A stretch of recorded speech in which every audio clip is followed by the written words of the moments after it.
Take the USB to Serial Converter Module and its corresponding cables. Ensure the 3.3 volt jumper is selected on the module.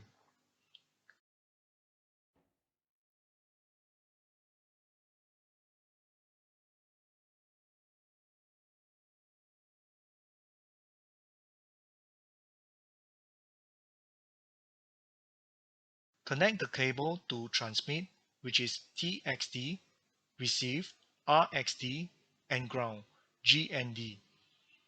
Do remember the colors of each cable connected to TXT, RXT, and ground.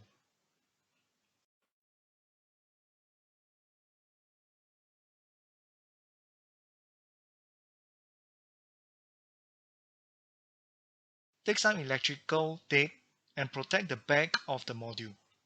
This will prevent accidental short circuit on the module when the board touches any metallic screws on OpenBot.